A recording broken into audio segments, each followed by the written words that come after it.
Azərbaycan Kiber Təhlükəsizlik Təşkilatları Assosiasiyasının Dövlət Təhlükəsizlik Xidmətinin Milli Kiber Təhlükəsizlik Mərkəzi ilə əməkdaşlığı çərçivəsində Bakıda 4-cü Milli Təhlükəsizlik Forumu işinə başlayıb. Ölkənin kiber təhlükəsizlik sahəsində ən nüfuzlu platformalardan birinə çevrilən forum dövlət qurumlarını, Milli Məclisin deputatlarını, beynəlxalq təşkilatların nümayəndələrini, xarici ölkələrin kiber təhlükəsizlik institutlarının, özəl sektor təmsilçilərini, ali təhsil müəssisələrinin rəhbərlərini, ekspertləri və gənc mütəxəssisləri bir araya gətirib.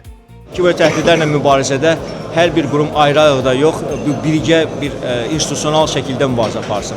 Düşünürəm ki, Milli Kiber Təhlükəsizlik Agentliyi də bu baxımdan irəli atılmış növbəti addımdır və Kiber Təhlükəsizlik Agentliyi xüsusilə son illər özəl sektor baxımından kiber hücumlarla bağlı olan çatışmazlığa aradan qalmasına töhfə verəcəkdir. 4-cü Milli Kiber Təhlükəsizlik Forumu ölkədə kiber təhlükəsizlik sahəsində dövlət, özəl sektor, akademik mühit və beynəlxalq tərəfdaşlar arasında əməkdaşlığın gücləndirilməsi, bilik və təcrübə mübadiləsinin genişləndirilməsi, eləcə də yeni tərəfdaşlıqların formalaşdırılması baxımından mühüm platforma kimi öz missiyasını uğurla yerinə yetirib.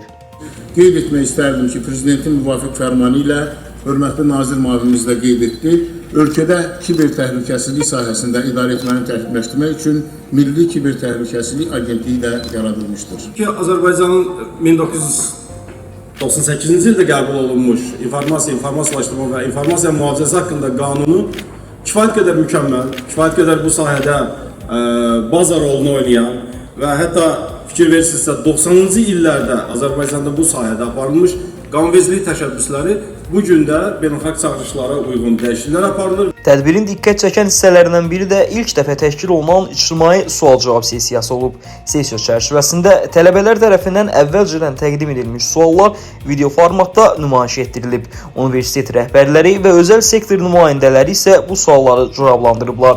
Bu təşəbbüs gənclərə sənaye və akademik liderlər arasında açıq dialoqun qurulmasına xidmət edib. Gördüyümüz kimi Milli Kiber Təhlükəsizlik Ekosistemi bir insan bədənini xatırladır. Tədbirdə səsləndirilən fikirlər, imzalanan əməkdaşlıq sənədləri və təqdim olunan təşəbbüslər Azərbaycanın kiber təhlükəsizlik ekosisteminin inkişafına mühüm töhfə verəcək.